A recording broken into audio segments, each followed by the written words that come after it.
Let's talk about our hopes and dreams, beyond the reach it seems. Let's talk. Confess I live in hell, I failed to fall in scheme. Maybe we can find a pathway forward or a clue. So we may together be a symbiotic harmony, where I can talk to you, you can talk to me. Let's talk, let's talk. Let's talk, let's talk, let's talk. Welcome to the Talk Vermont. I am Reverend Arnold Isidore Thomas, and I am pleased to welcome a longtime friend of mine, Curtis Reed, who, among other things, is founder of the African American Heritage Trail of Vermont. Curtis' achievements in Vermont have been acknowledged with an honorary doctorate from Middlebury College and a Lifetime Achievement Award from Vermont Businesses for Social Responsibility. Curtis, you and I have known each other for a long time, and but I want you to share a bit of your history with the viewers of this program. Mainly introducing yourself, where you were born and raised, what you did before and after coming to Vermont, and why the need for an African American heritage trail in the second whitest state in the nation. Tell us a little bit about yourself. Okay, great. Thanks, Arnold, for this opportunity. Well, I was born and raised in St. Louis during the Jim Crow era. I had a friend of mine, a college buddy of mine, who lived in Newfane, Vermont, who had invited me up to go skiing. And it was during the nor'easter of '78. The train dropped me off from Washington, D.C. in downtown Brattleboro. The snow was already thigh deep. And I sat in Dunkin' Donuts for 36 hours until he was plowed out. Typical start, but 3 weeks of eating, skiing, drinking, skiing, eating. I fell in love with Vermont, and in fact felt that I was a Vermonter before I knew even Vermont existed. I love the landscape. I love outdoor recreation, clean air, clean water.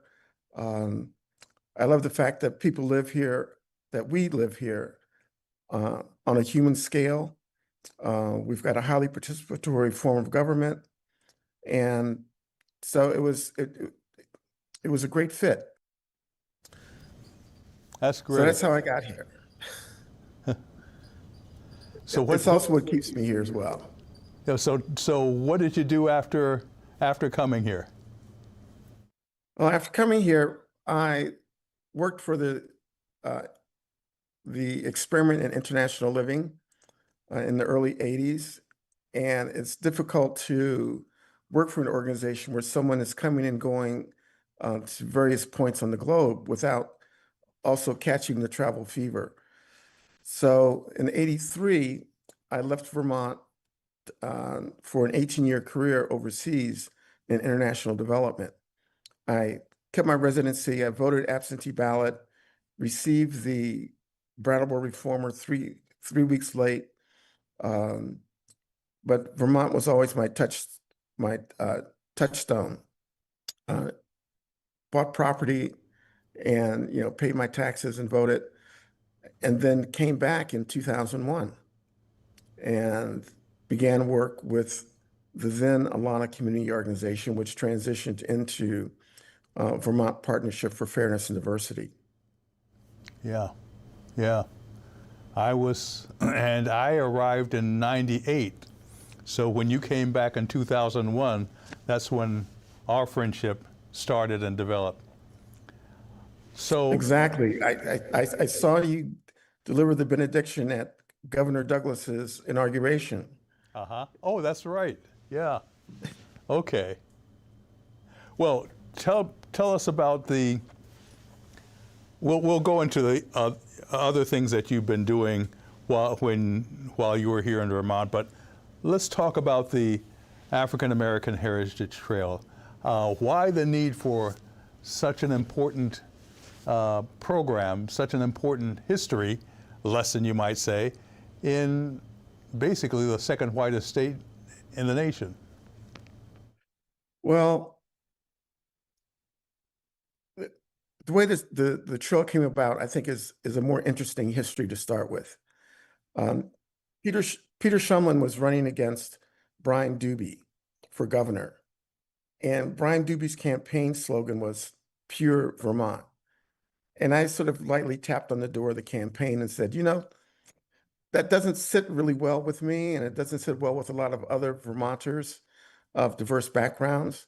You might want to consider changing it because there's a double entendre there. They said, no, we're talking about Vermont agricultural products. I didn't accept that as an adequate response. So I wrote an op-ed piece. Pure Vermont is pure invalidation. Peter Shumlin caught wind of the op-ed piece and called and met with me in Brattleboro. And he said, what can I do so that I don't sound tone deaf to Vermont's diverse population? And I said, well, one of the things you can do is to back the creation of the Vermont African American Heritage Trail. And the trail has two purposes. First and foremost, it is to expand Vermont's economic pie by attracting a diverse set of visitors, as opposed to a very narrow slither of white Caucasians. That, given the demographic shifts in the United States, we need to be far more expansive in who we market to. And trail is the hook, because as you noted in your lead up, Vermont is the second whitest state. Well, people hear that and they say, well, why do I want to go to the second whitest state? And the answer to that is because there's a very rich history, Black American history in the state. So that's one reason, to expand the economic pie. The second is to teach Vermont students and their families about this rich cultural history that we have. And that, Black history is Vermont history. And there's no reason that all of our school children should know about the Daisy Turners or the Lucy Terry Princes or the Alexander Twilights of the world. So the educational component is also a large part of why we created the trail. Mm-hmm. And how receptive has, let's say, the Department of Tourism and other elements of the state that are responsible for trying to attract people to this state, how receptive have they been in embracing the trail? The Department of Tourism and Marketing has been very enthusiastic with the work that we've done. And it's a collaboration between Vermont Partnership for Fairness and Diversity and the Department of Tourism and Marketing. There were 11 pre-existing brick and mortar sites, and then there are some 20-odd state historic markers. And those state historic markers have to go through the process with the Department of Tourism and Marketing to be approved. There have been periods where the Department of Tourism has sent representatives to Black travel agent conferences. There's been targeted ads placed in certain markets. So yes, they've been very supportive of the work. We've got a great brochure that, I don't know if you can see that. We have two websites. One is vermontvacation.com/AAHT, and then the other is www.vaAHT.net. Okay. And VAAHT is Vermont African American Heritage Trail. Heritage Trail. Okay. Correct. Right. So what One is, is for scheduling and vacations, and the other is an educational site that has educational materials linked to each of the sites on the trail. and what are some of, share with us some of the important sites that we should be aware of. I know there are plenty, but what would you want to highlight as far as some of the important sites we should be aware of as a sampling of what the Heritage Trail is all about? Okay. That's a hard one. It's like asking, which is your favorite child? Well, for me, I would start with Grafton, where the Turner family, Daisy Turner, lived. She was a griot. There are books that have been written about her. I remember meeting her for the first time in the early 80s, and she had a shotgun that was her constant companion. But Journey's End is a great site that her father created, and the vistas are just beautiful. The whole town, in fact, has their kiosk, and a lot of the shopkeepers know the story, the history of the Turner family, and it's a charming town that I would highly recommend that you visit. One of the things that Daisy and other Black women in the state during that period is that they used the court system to defend their property rights.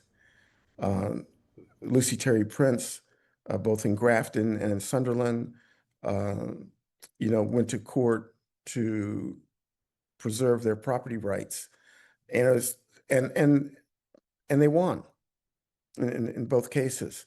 The other site, moving northeast in Brownington, is the homestead of Alexander Twilight.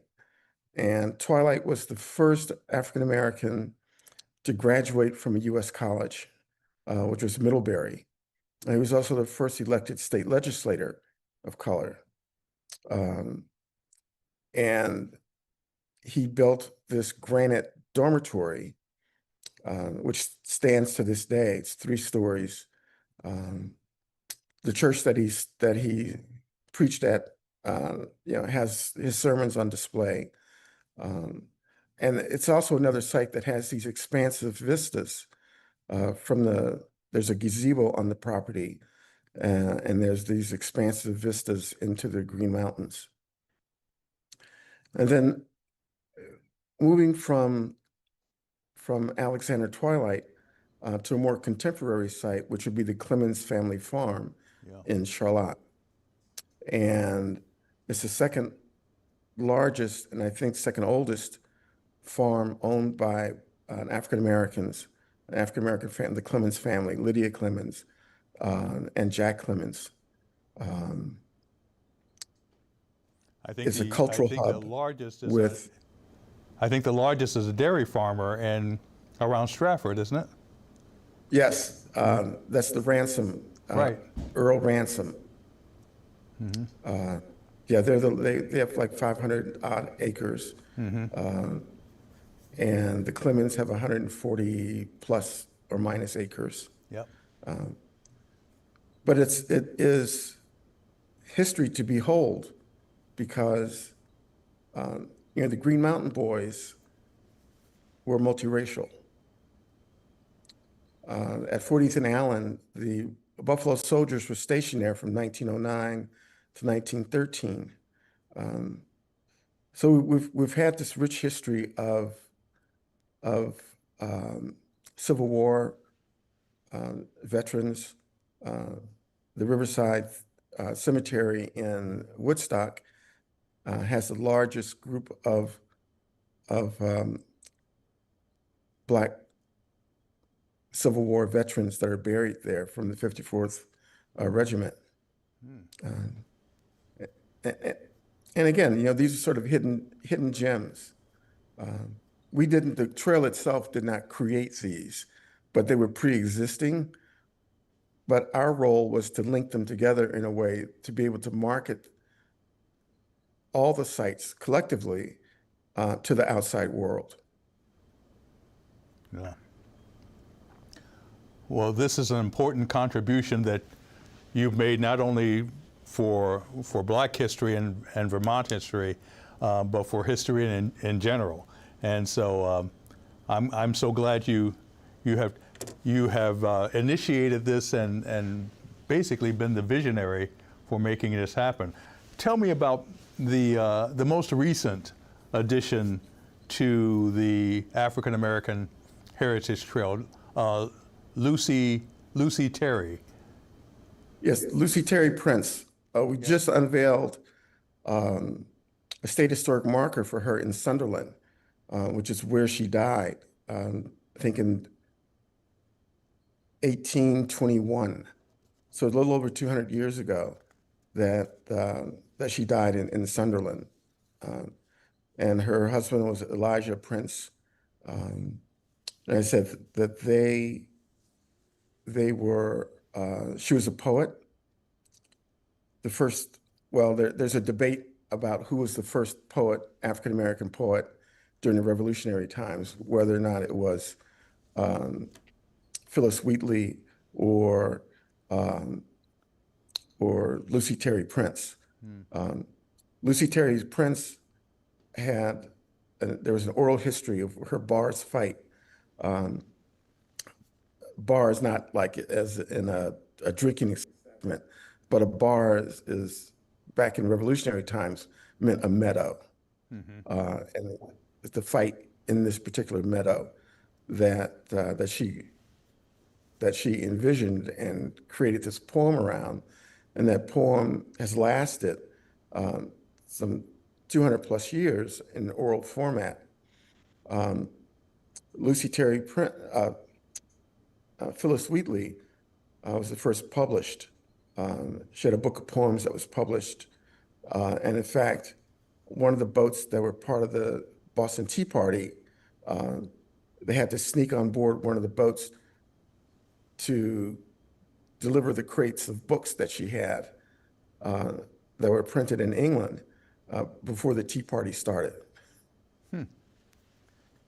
Great. That's fascinating. Fascinating history. You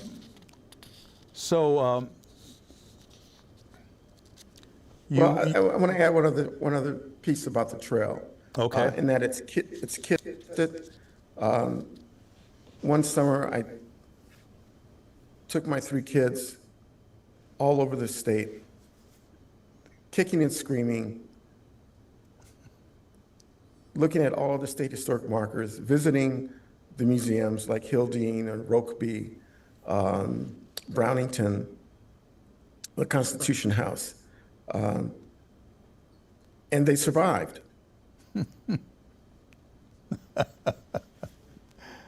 They really enjoyed it. They were glad they did Right, it. they did not disown me after the fact. Well, that's good to know. That's good to know. Yes. Now, you mentioned the woman from Grafton, Vermont. Her name again is Daisy Turner. Daisy Turner, because she was part of a Ken Burns documentary, wasn't she? She might have been. I don't know if she was or not, but that's certainly possible. Yeah, and lived well into her beyond 100. I think she died of 104. So, Yes, died so at she, 104. yeah. So yes, certainly a Vermonter worth noting. Now, tell me about other things that you have been involved in, Curtis. You mentioned that you were really the founder and executive director of the Vermont Partnership for Fairness and Diversity, as well as, of which I served as a member. I was privileged to serve as a member of the board of that organ. But you're also part of you're also the executive director of a consulting firm, CRJ, which I imagine stands for Curtis Reed Jr. So tell us about those programs. Well, Vermont Partnership had a broad-based approach to helping people defend their civil rights. All too often, particularly parents with students of color or students with disabilities or immigrant students, non-native speakers of English, were harassed or discriminated against, and we would help them file complaints with the school, file appeals, help them navigate the choppy waters with the Human Rights Commission or the Office of Civil Rights for the Department of Education. So that was a large part of our advocacy work, was working with those families. Also, employment discrimination, housing discrimination, we worked on as well. But then we realized at some point that we could spend all of our resources and time in sort of addressing sort of individual cases.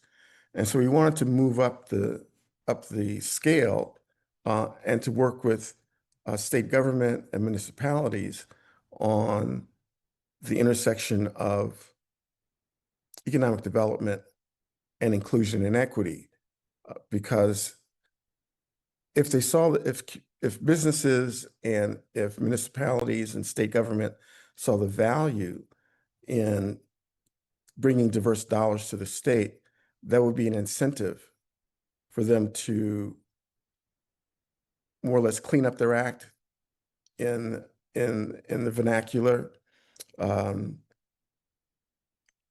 be able to treat people as though they mattered, in terms of having touch points where people can say, oh, I see myself in representation, I belong here in ways that that they wouldn't otherwise. So we work with chambers of commerce. We worked Burlington Chamber of Commerce, helping them market Burlington as the most culturally diverse destination in northern New England.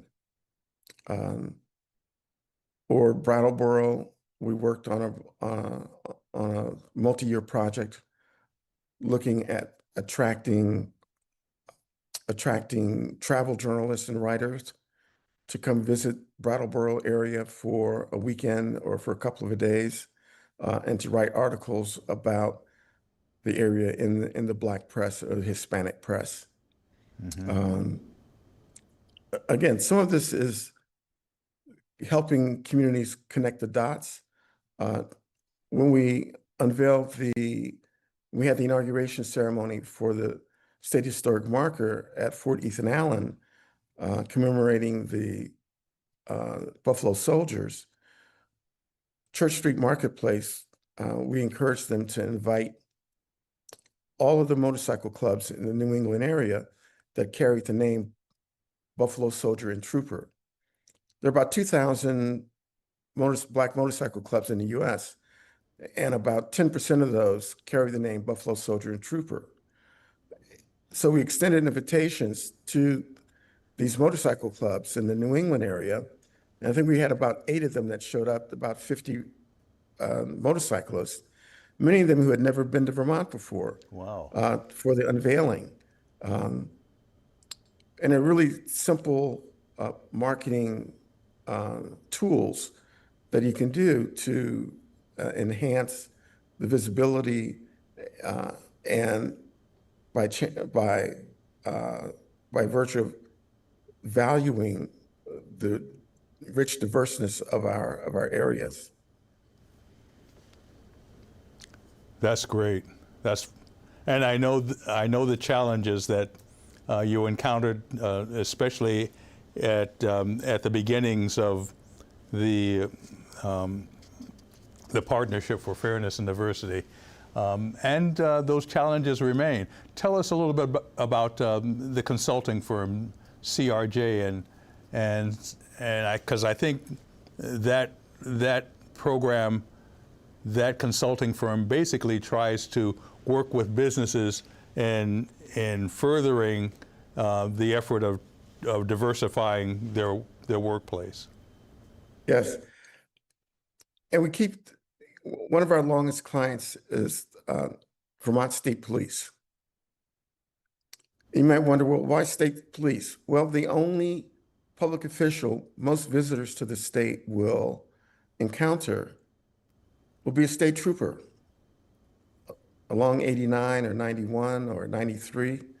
And so it's incumbent upon our state troopers to put forth the kind of image of public safety versus a culture of enforcement. Mm-hmm. That we've rewritten the narrative. When a state trooper stops a motor vehicle, they no longer ask, "Do you know why I pulled you over?" But they're now trained to introduce themselves, tell you exactly why they pulled you over, and to ask the question, is there a reason for that? You know, that we're not trying to rob people of their dignity. Because when you ask, do you know why I pulled you over? That starts a downward spiral of narcissistic inquiry. And that's not what we want our visitors to feel. We want our visitors to feel that public safety is at the top of the order. Mm-hmm. So working with state police, working with local governments, we worked in Hartford for a long time. We worked in Bennington, worked here in Brattleboro. And again, you know, to have a robust economy, you need to have a robust consumer base that's diverse. Mm-hmm. I mean, we're the second oldest state in the nation. You know, the state's previous marketing efforts focused on white heterosexual males with family incomes of $120,000 or more. Well, that population is shrinking, but there's an increasing number of Black and brown and Asian consumers that love the same things that those of us that have been Vermonters for a long time: clean air, clean water, interesting things to see and do, friendly folk, great food. So we can't do that if their encounter with law enforcement is such that turns them away. Mm-hmm. Yeah.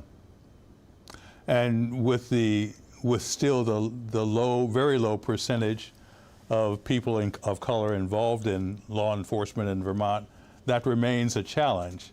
But hopefully programs that you initiated as far as working in the area of fair and impartial policing, as well as other programs, will certainly help that.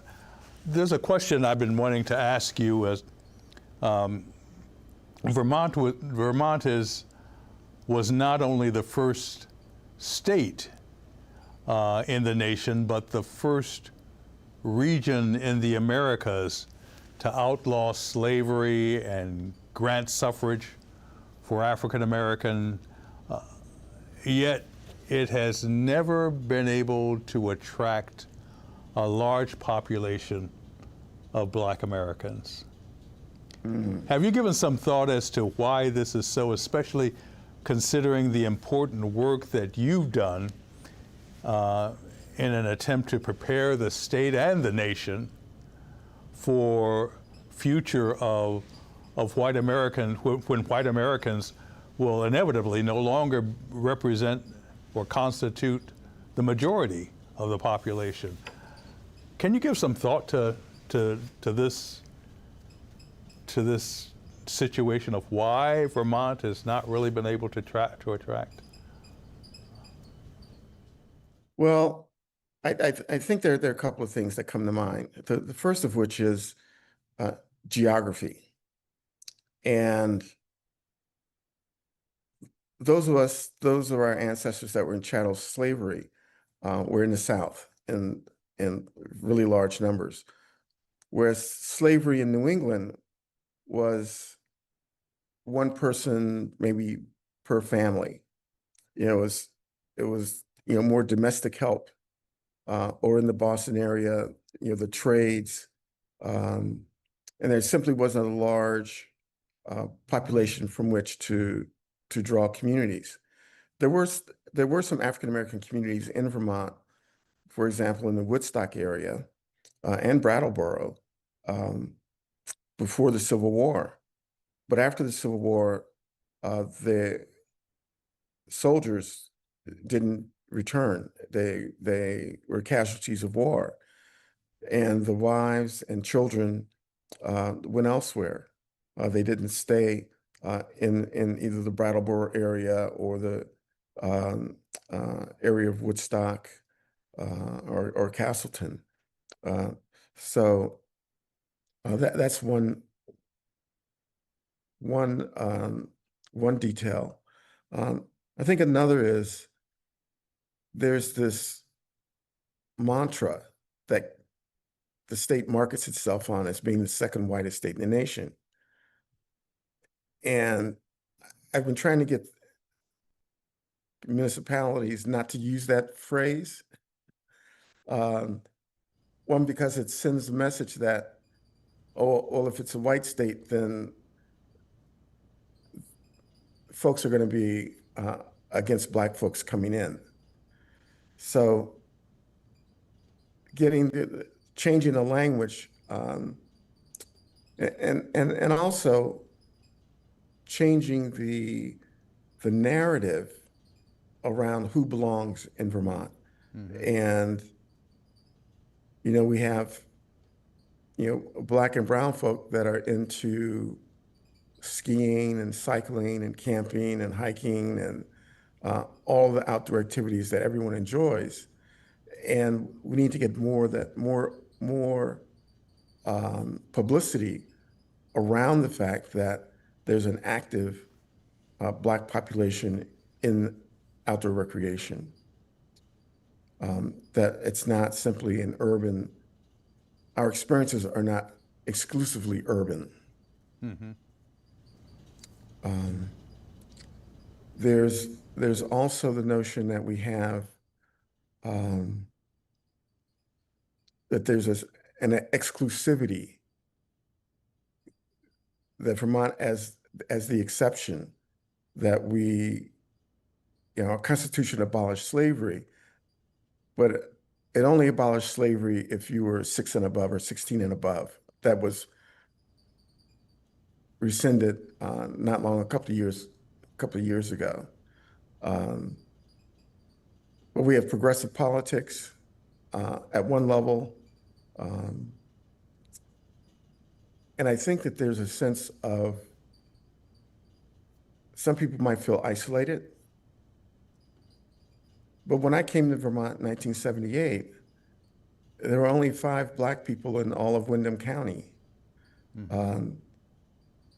Now there's so many folk, I don't even know their names. Yeah. Which is a good thing. But there's also, one of the strong points in the state, I think, amongst communities of colors, online networks or social networks, whether it's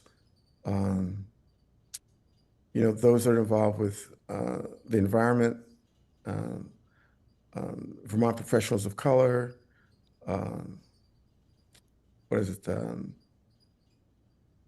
Powered Magazine that does outdoor recreation, sailing, hiking, cross-country skiing during the winter, um, Liberation Ecosystems in terms of environmental issues. Um, these are beyond the historic civil rights or social justice realms. That there's a sufficient number of folk now that can congeal around um, uh, uh, their affinity for certain outdoor activities. Yeah. They're educators of color, has a separate group. So although we may be geographically dispersed, and back in the day, my extended family was when I would drive to Bennington or drive to Burlington, or I'd stop in Montpelier, or I'd stop in Thetford, or I'd stop in other small towns where I knew that there were Black folks living, uh, just to drop in and say hello and how you doing. Um, and but now I don't need to do that. I can sit in my living room uh, and log into a discussion group um, without leaving. So technology is the democratization of technology has made it easier for folks to create a community. Yeah. Yeah. Yeah. I remember when I arrived in Vermont, which was in '98. So Black Vermonters and the Vermonters of color represented just a small percentage of 1%. And now we are at least, I think we're at least within the 5% range of the entire population. And that's not just people. That's not just African Americans who were born in the United States, but we have an increasing number of people who have come from West Africa or the Caribbean who are also living in Vermont, and so that just enhances the diversity of the population of color in this state. So. Right. Another unsung fact is upwards of 20% of our school-age population are students of color. Now, you walk down the street and you don't see that many Black and brown faces, but if you open the doors to your schools, that's the generation that's coming up behind us. So that in 10 years, that population which is in school will be adults, and hopefully productive adults that are contributing to our economic sustainability. So the other reason to pay attention to our demographics is that we don't want to have a brain drain, because if we're attracting a more diverse consumer base, visitor base, those visitors would like to see us. And there have been various periods of time when visitors of color have crossed paths with. And the first question is, where can I get some good food? Where are the Black businesses? Where are the Black restaurants? Where are the Black services? And now we can point them in certain directions, given online databases like the one of Vermont Professionals of Color. Yeah. That's good news. It's very encouraging. Curtis, go ahead. No, I say I am bullish on Vermont. Um, you know, I'm coming up on 50 years here. It's hard to believe that I can say that. I'm glad you did, though. And a lot has changed. A lot has changed for the good. There are still, we live in a country where we can live anywhere. I've lived all over the world, and I can say with a certain amount of authority that 12 to 15% of any given population, regardless of language or geography, are knuckleheads. You've got knuckleheads in Vermont. Yeah. But what Vermont has that other areas don't have, they don't have our form of governance. They don't have the natural beauty that we have here. They don't have outdoor recreation. They don't have the amenities that build a healthy lifestyle. And I'd rather put up to 15% here than the 15% in New York City or Los Angeles or somewhere else. Yeah. Yeah. Well, that's encouraging news, and as you know, those are the reasons that I consider Vermont my home state as well. Even though I spent some time, even while a resident of this state, I spent some time just reconnecting myself with New York and other places. But I returned to Vermont because that's where, as far as my family is concerned, a very healthy and wholesome environment remains. So I'm glad I'm glad you have put forth an enormously productive effort in trying to change and diversify this state for the better. I thank you for your efforts and also for your company in gracing us with your presence this time for the Talk Vermont, and we will definitely be in touch. Stay on the line because I want to touch base with you after we close this broadcast. Okay? Okay, yeah, I'll stay on. And I also want to thank you, the viewers, for tuning in. Our next productions, starting in September and to the end of the year, we're going to be looking at a lot of important issues regarding the midterm elections, who's running for office here in the state, and how that specifically affects the concerns of people of color and marginalized communities in this state. And we will be addressing also matters related to housing and affordability for marginalized communities and communities of color. So stay tuned, and we will address those issues together. In the meantime, be kind, be brave, and be blessed. Thank you for joining us.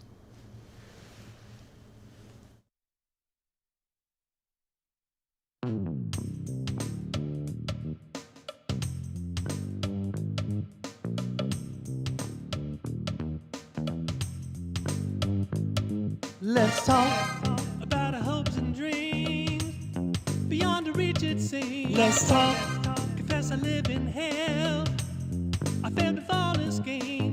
Maybe we can find a pathway forward or a clue. So we may together be a symbiotic harmony where I can talk to you.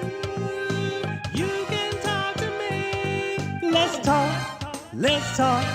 Let's talk, let's talk, let's talk.